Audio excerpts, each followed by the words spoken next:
성경을 보면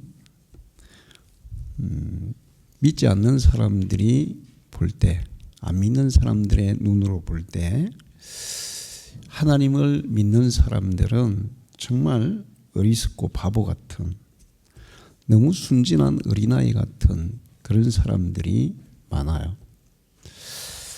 하나님이 노아를 불러서 방주를 만들라고 할 때 그 당시에 믿지 않는 사람들은 노아가 정말 바보로 보였을 겁니다. 하나님이 아브라함을 불러서 가나안 땅으로 가라고 할 때 역시 마찬가지였을 거예요.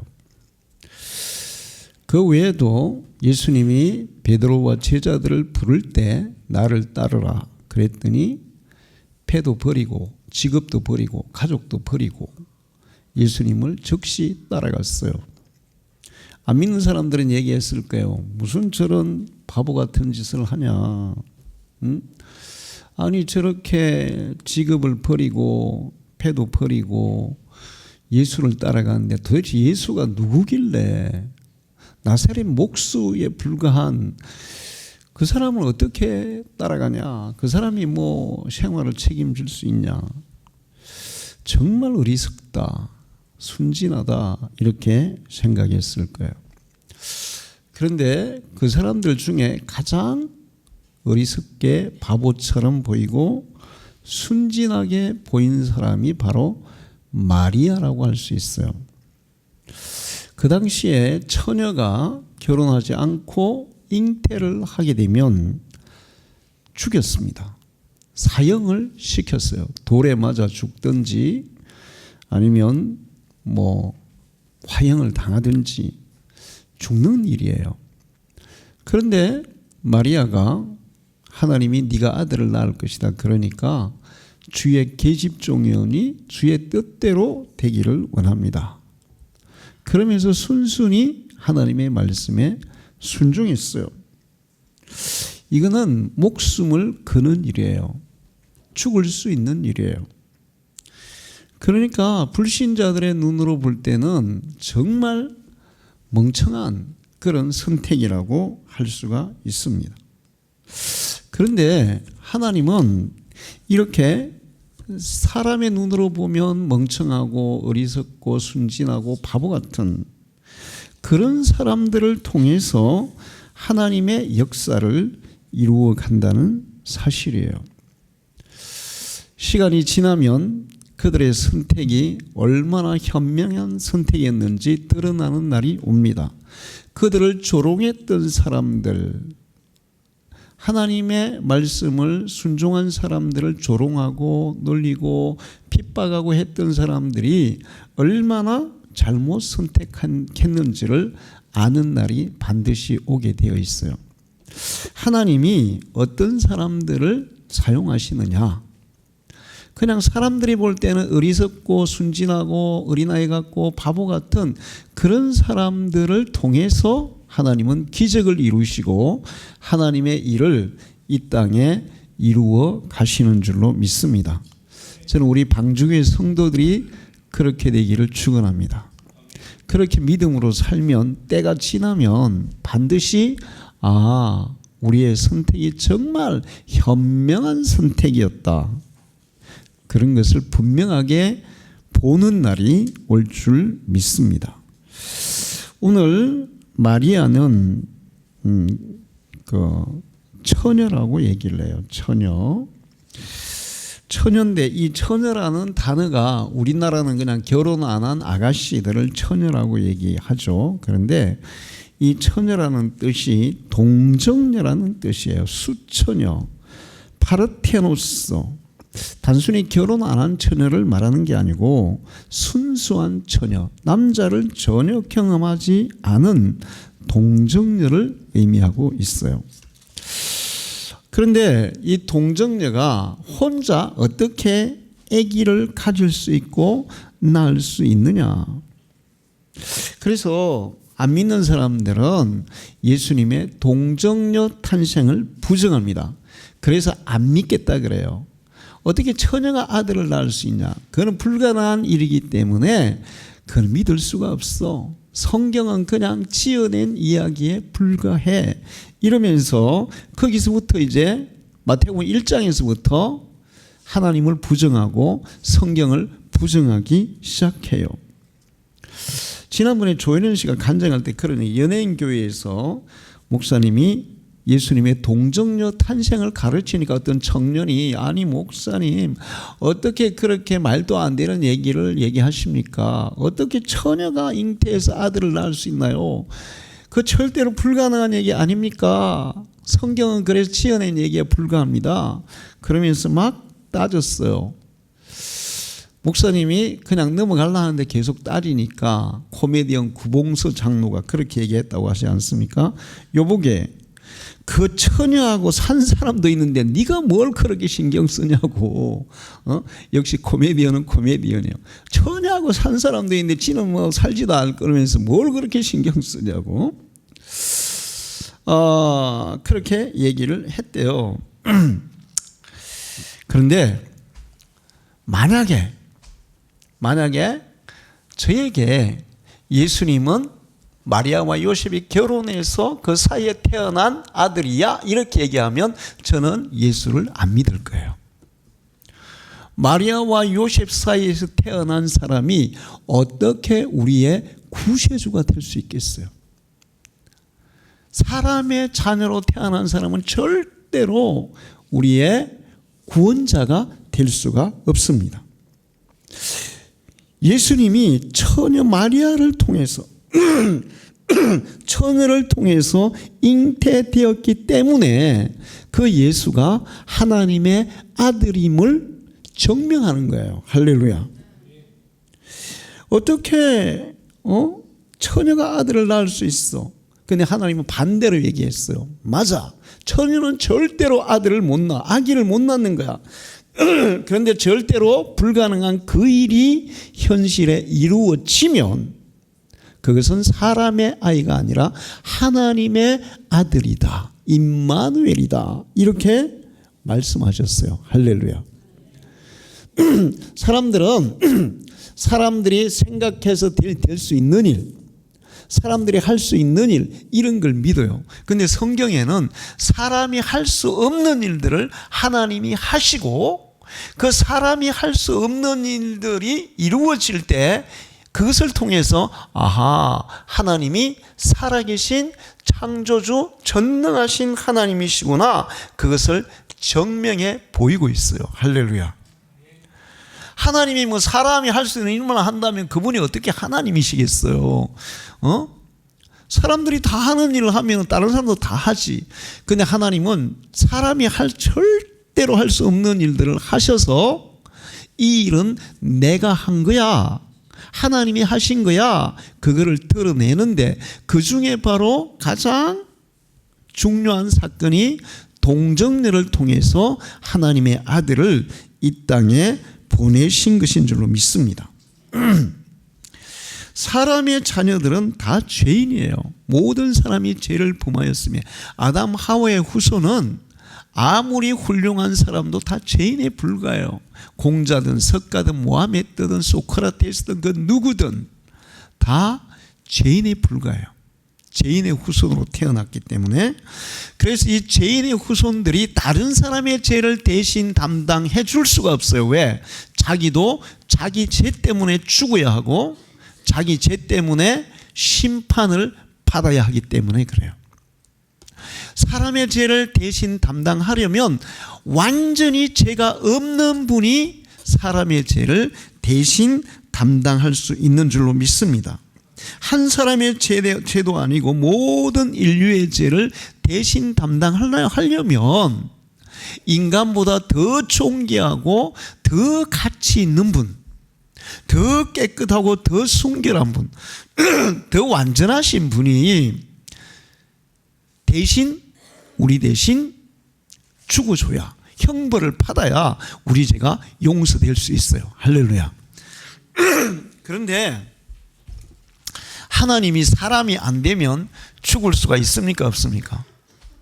하나님은 죽을 수가 없어요. 성경에 하나님은 육체가 아니시니, 하나님은 영이시니, 하나님은 죽을 수 있는 분이 아니에요. 죽일 수도 없고 죽을 수도 없어요.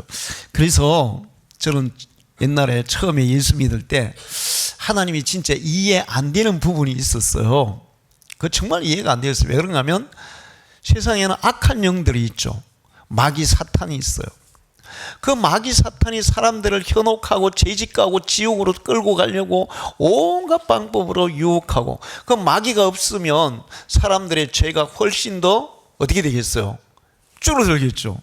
적어지겠죠. 와, 하나님, 마귀 사탄 저것들 그냥 싹 없애버리지. 그냥 싹 그냥 존재 자체를 그냥 싹 없애버리시지. 소멸시켜버리시지. 왜 저렇게 내둬가지고 사람들을 유혹하게 하고 죄짓게 만드시냐고 잘 이해가 안 됐습니다. 근데 제가 성경을 알고 말씀을 깨닫고 그러면서 분명하게 한 사실이 뭐냐면, 죽는 것은 육체를 가진 존재만 죽어요. 영을 가진 영적인 존재는 죽일 수도 없고 죽지도 않는다는 사실이에요. 마귀를 하나님이 소멸시킬 수 있는 존재가 아니에요. 마귀는 영적인 존재이기 때문에 소멸되는 존재예요. 그래서 어디로 집어넣습니까? 지옥으로 던지는 거예요. 응? 소멸되는 존재가 아니야.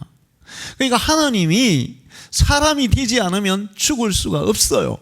그리고 설사 하나님이 하나님으로서 죽을 수 있다고 해서 죽었다고 해서 우리의 죄를 대신할 수도 없어요. 하나님이 우리의 죄를 대신해 주려면 그분이 우리와 똑같은 사람이 되어야 되고, 사람이 되어서 우리 죄를 대신 죽어야만 우리 죄가 용서받을 수 있는 줄로 믿습니다. 그래서 하나님이 마리아를 통해서 이 땅에 사람이 되셔서 찾아오신 거예요. 이것을 하나님이 갑자기 그냥 아무 얘기도 안 하고 갑자기 마리아에게 아들 딱 태어나게 하면, 마리아가 그 출산한 아들이 정말 하나님 아들이야? 모를 수도 있잖아요. 그래서 하나님이 이사야 선지자에게 미리 가르쳐 주셨어요. 이사야 선지자에게, 보라, 처녀가 잉태하여 아들을 낳을 것이요, 그 이름은 임마누엘이라 하리라. 그 이름을 예수라 하라. 미리 하나님이 예고해 주셨어요. 그래야 사람들이 처녀가 진짜 아들을 낳았네? 그러면 이사야 선지자가 예언한 그 아들이 바로 예수 그리스도네? 할렐루야. 이것을 알도록 하기 위해서 이사야에게 미리 하나님이 말씀하시고 기록하게 하시고, 그 말씀대로 때가 되면 동정녀 마리아를 통해 예수님을 보내주신 줄로 믿습니다. 처녀가 아들을 낳으면 그 아들은 사람의 아들이 아니고 바로 하나님의 아들이야. 하나님이 임마누엘 되신 거야. 하나님이 사람의 몸을 입고 이 땅에 오셔서 우리와 함께 하시는 거야. 그거를 가르쳐 주셨어요.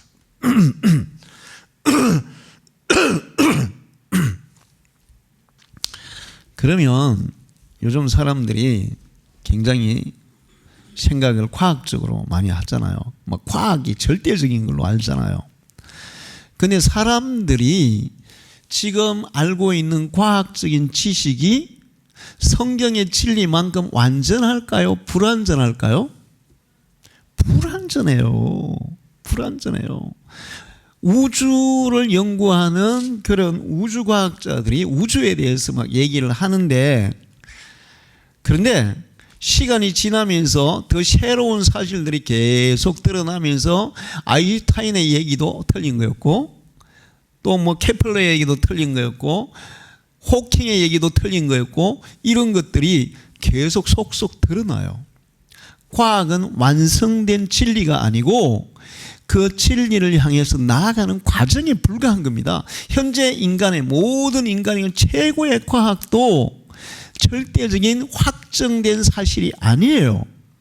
그걸 향해 발전해 가고 있는 과정에 불과해요. 그런데 성경은 발전된 과정이 아니라 확정된 사실이에요. 할렐루야.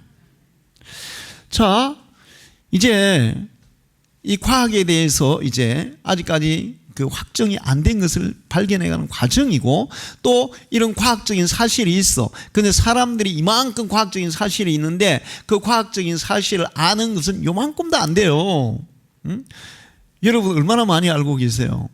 과학적인 사실에 대해서 모르잖아요. 우리나라에서 제일 과학적인 지식이 높은 사람도 전체 과학적인 지식에서 요만큼도 모른단 말이에요. 자, 그러면 여자 혼자 절대로 잉태를 할 수가 없어 이렇게 얘기하는데 그거는 몰라서 하는 얘기예요. 자, 하나님은 삼위일체로 존재합니다. 예수님이 육신을 입고 이 땅에 오시기 전에도 예수님은 하나님과 함께 존재하셨어요. 그때 예수님의 이름은 기묘자, 묘사, 로고스, 말씀, 여호와의 사자, 이런 이름으로 불려졌어요. 그런데 그분이 마리아를 통해서 육신을 입고 이 땅에 태어나심으로 예수, 하나님의 아들이라는 이름으로 불려진 거예요. 할렐루야. 자, 삼위일체로 존재하세요. 그래서 이 땅에 오심으로 예수, 사람들을 죄에서 구원해 주시는 분으로 이름이 바뀐 거예요. 응? 성경에도 이름이 바뀐 사람들이 있잖아요. 자, 그런데 이 마리아에게 예수 그리스도가 잉태하게 하신 분이 있어요. 누가 잉태하게 했다 그랬어요? 삼위일체 하나님 중에 누가? 성령이. 오늘 성경에도 성령으로 잉태. 그래서 우리가 신앙 고백할 때 뭐라고 고백해요?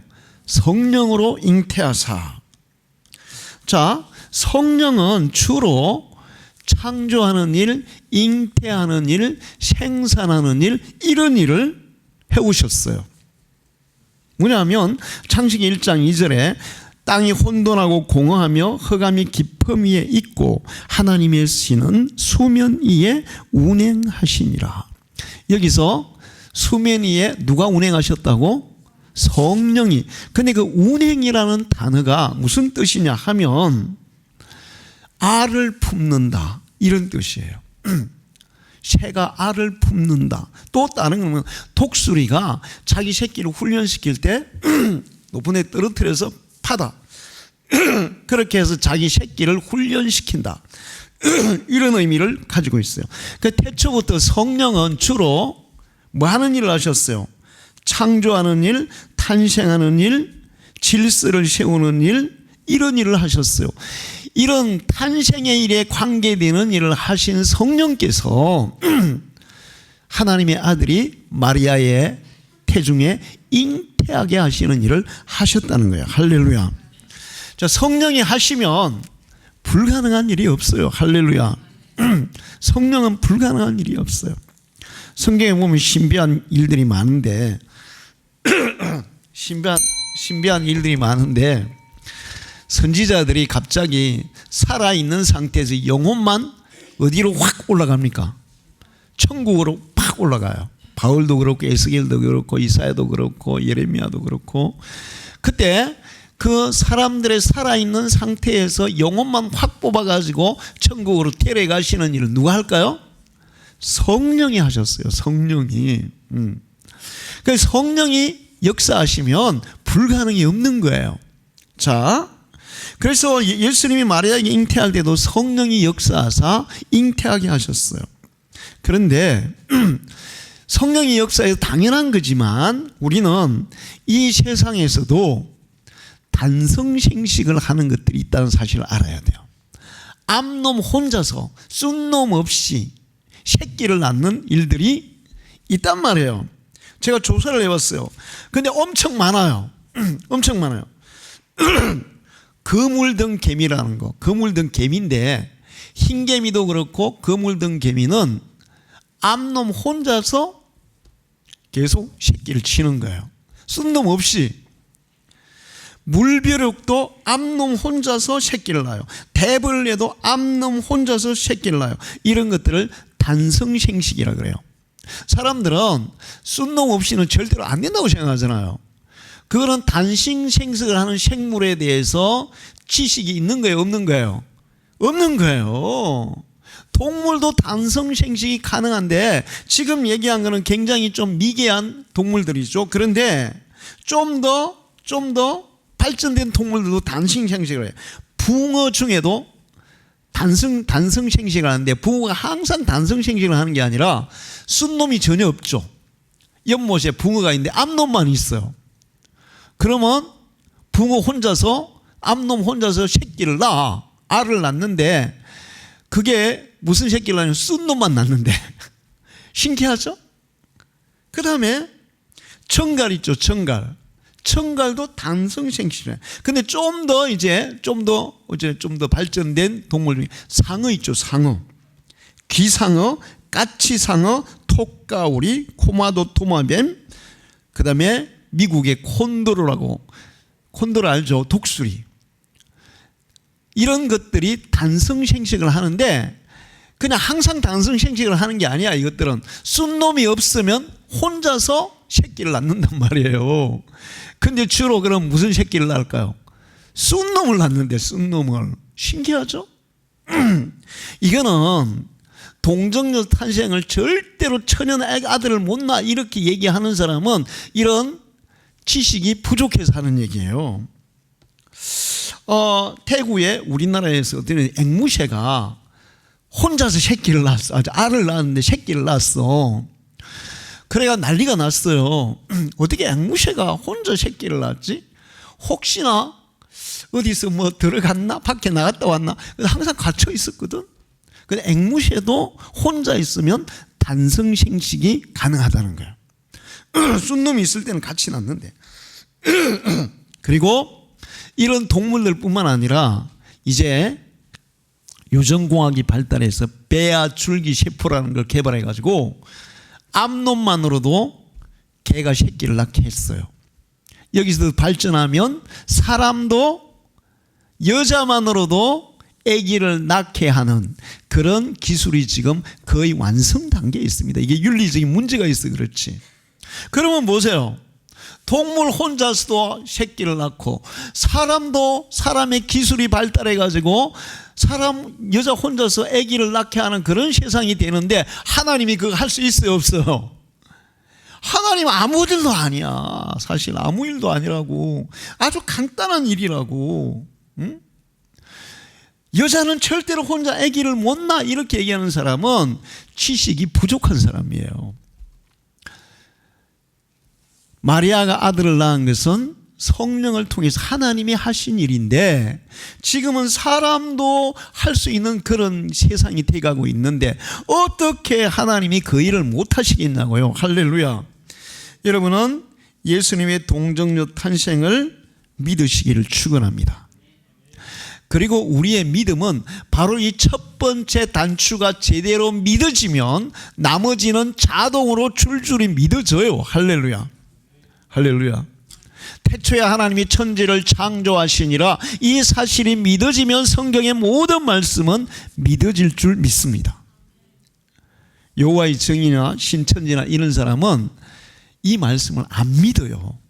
그 사람은 하나님을 믿는다 그러죠. 천지 창조를 안 믿는다니까.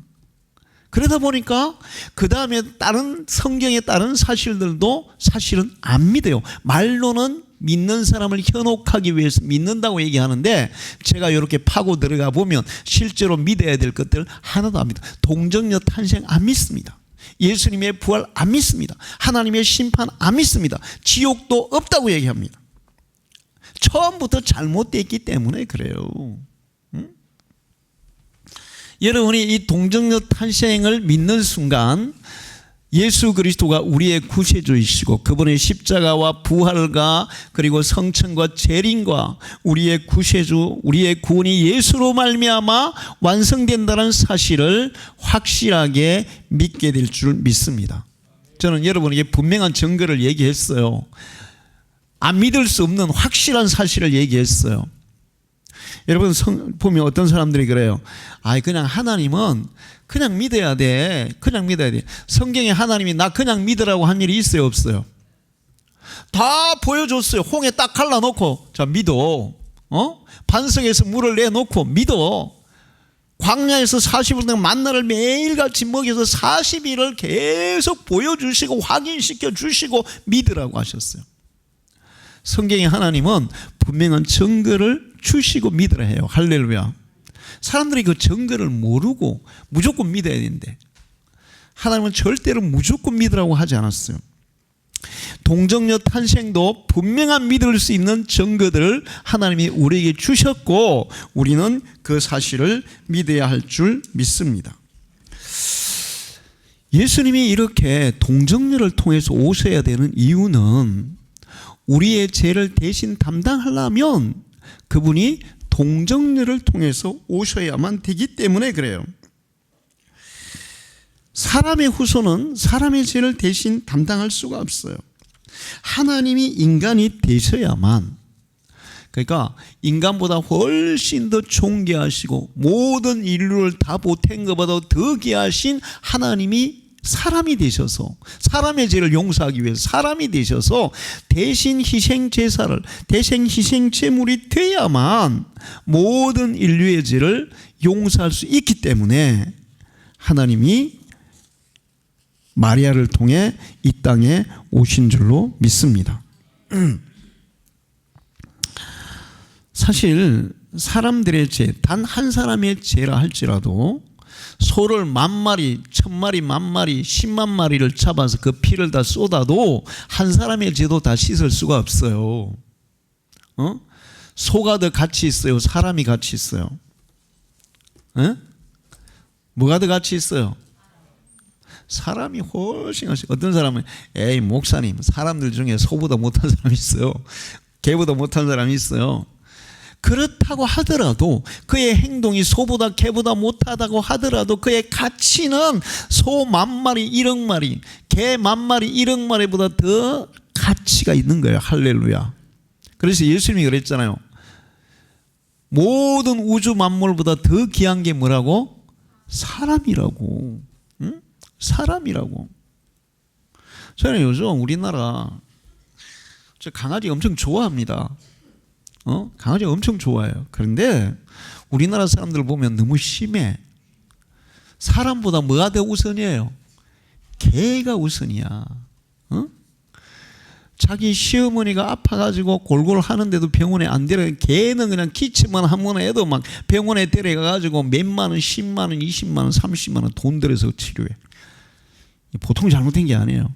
텔레비전 프로 자체가 이상하게 만들어. 개는 훌륭하다. 무슨 개가 훌륭해? 개는 개지. 그런 프로 있으면 안 돼.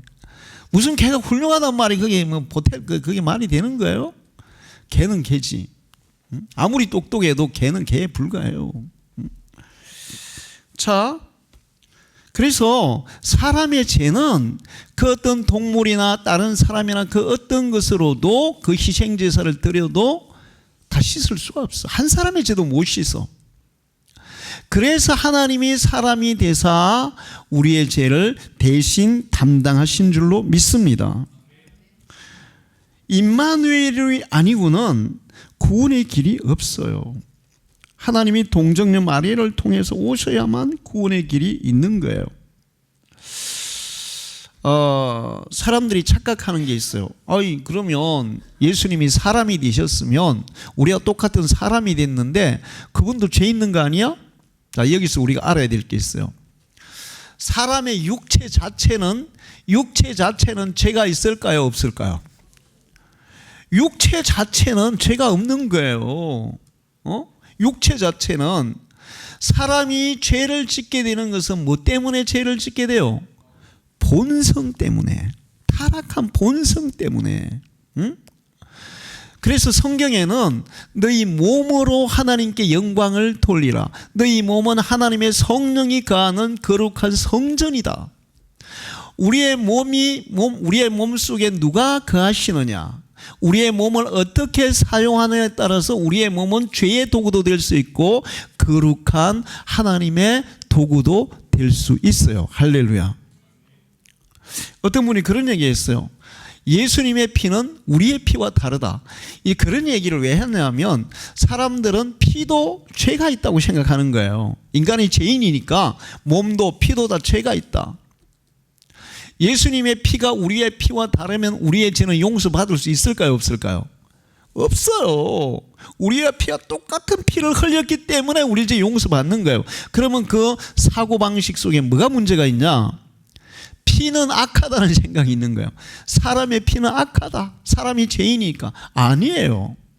피 자체는 선한 것도 악한 것도 아니에요. 할렐루야. 응?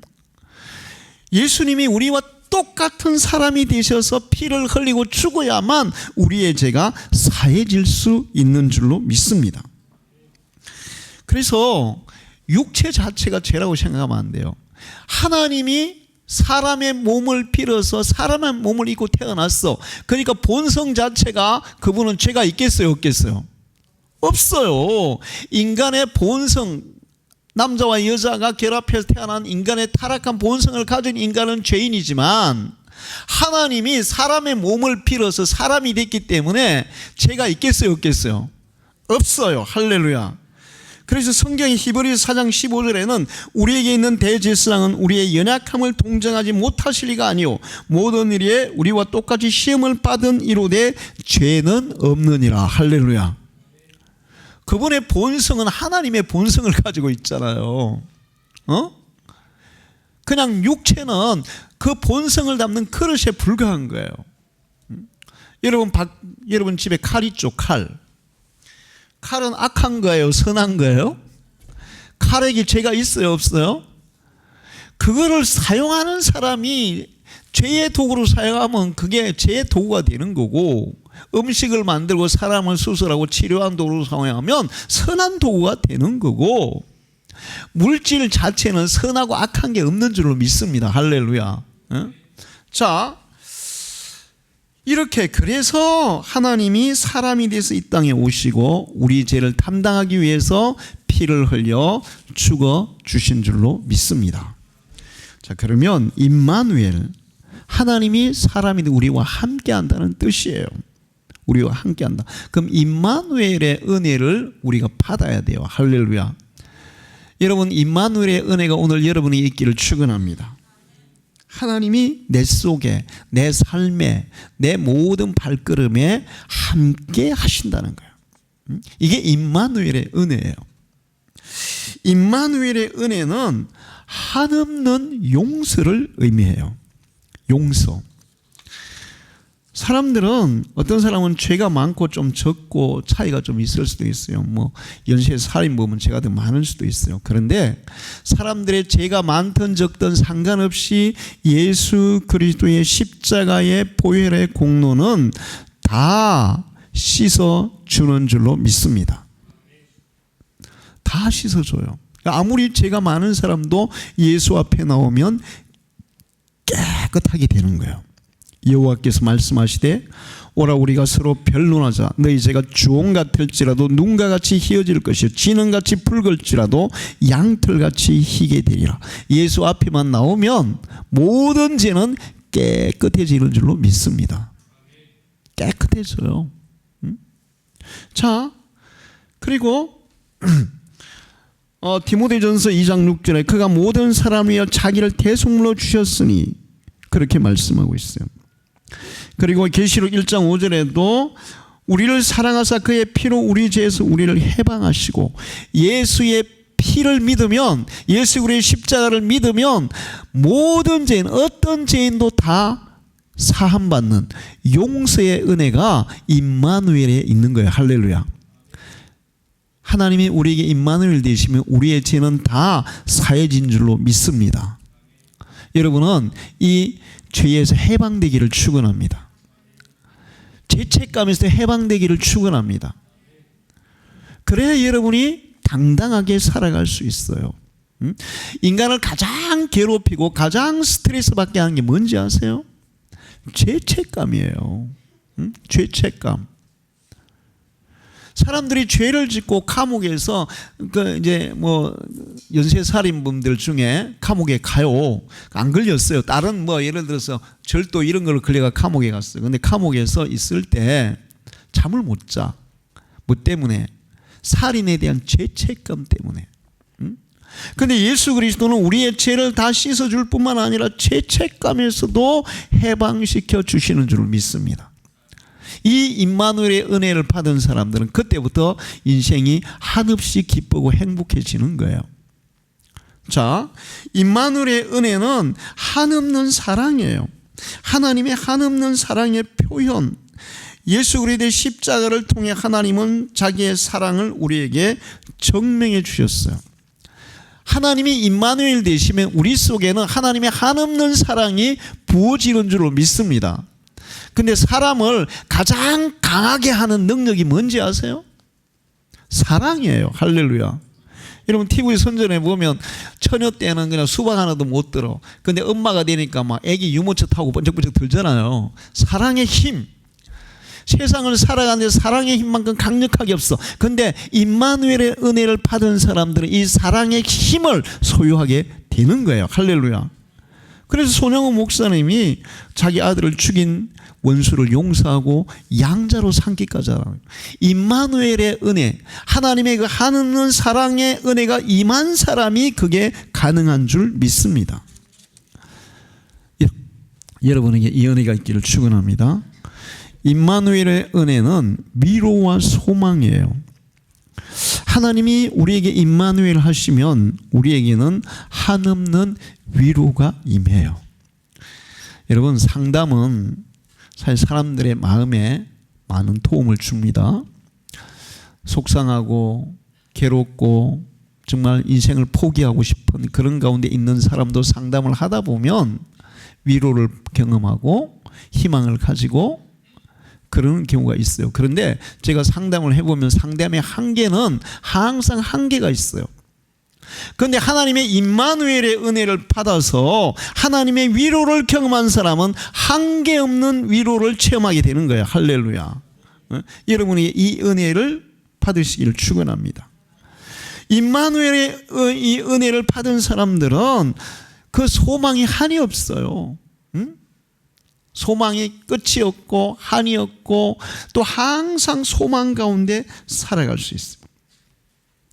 그리고 우리를 살아가는데 우리의 삶을 이끌어가는 가장 큰 원동력이 되는 것이 또 소망이에요. 할렐루야. 자살하는 사람들은 왜 자살할까요? 소망 없을 때 자살하는 거야. 아무 희망이 없을 때 자살하는 거야. 근데 임마누엘의 은혜를 경험한 사람은 아무런 희망이 없는 절망적인 상황 가운데서도 희망을 가질 수 있는 줄로 믿습니다.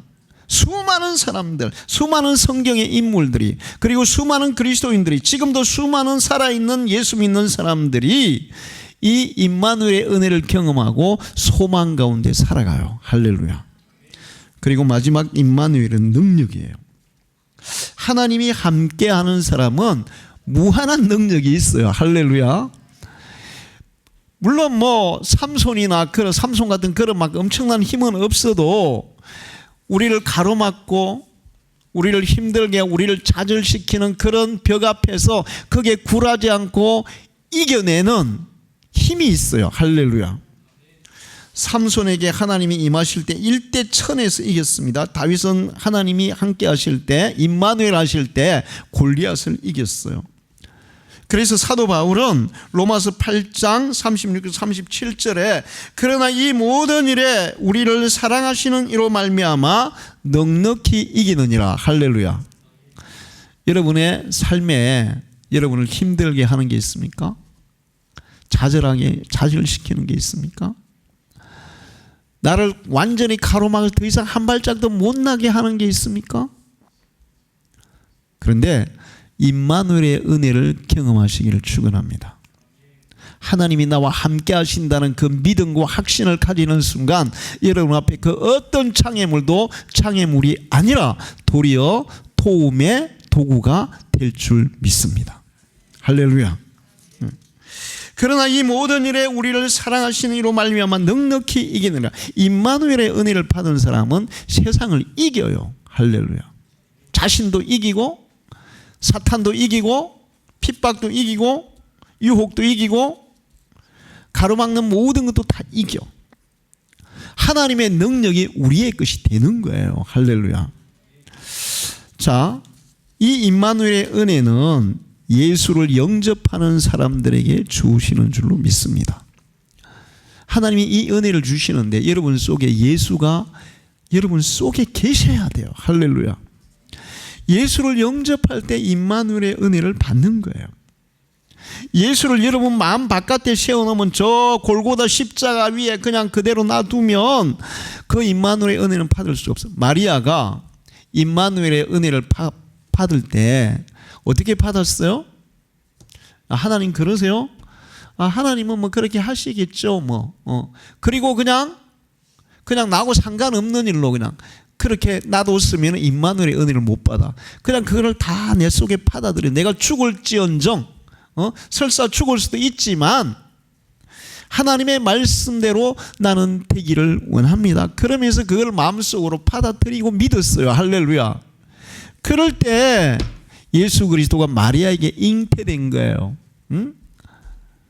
우리 개신교 신자들은 마리아는 그냥 예수님을 잉태하게 된 도구로 생각하지만 천주교 사람들은 어떻게 하고 있어요?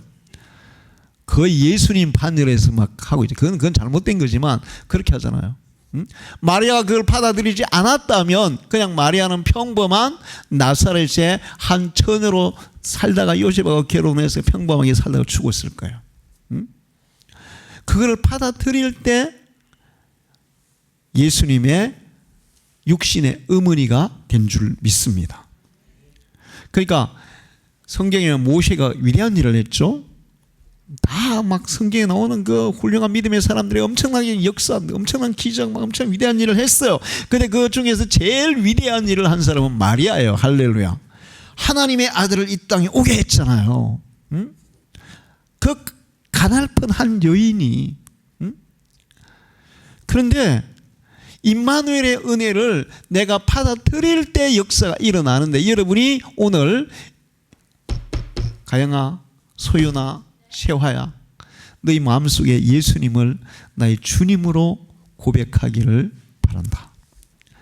그래야 내가 얘기하는 이 임마누엘의 한없는 은혜와 능력을 가지고 너희가 세상을 승리하며 살아갈 수 있어요. 우리 방주교회 성도들이 임마누엘의 은혜를 누리시기를 축원합니다. 기도하겠습니다. 하나님 아버지, 오늘 저희들 수혜자들에 불러주사 귀한 말씀 주셔서 감사합니다. 하나님께서 이 우주 만물을 창조하셨고 사람을 하나님의 형상대로 만들었지만 사람들이 하나님을 거역하고 범죄함으로 죽을 수밖에 없는, 심판받아 지옥에 떨어질 수밖에 없는 가련한 인생들이 되었습니다. 그러나 하나님은 이 불쌍한 사람들을 구원하시기 위해서 직접 마리아를 통해 사람이 되셔서 이 땅에 오시고 우리 대신 형벌을 받으사 십자가에 피를 흘려 죽으시고 그 십자가의 보혈로 우리의 죄를 씻으사 우리를 깨끗하게 하시고 하나님의 자녀로 삼아주셔서 영원한 천국을 상속받는 은혜를 주신 줄로 믿습니다. 우리에게도 임마누엘 주님이 임재해 주옵소서. 항상 우리와 함께 하시는 하나님의 은혜를 경험하며 살아가게 해 주옵소서. 예수님의 이름으로 기도하옵나이다. 아멘.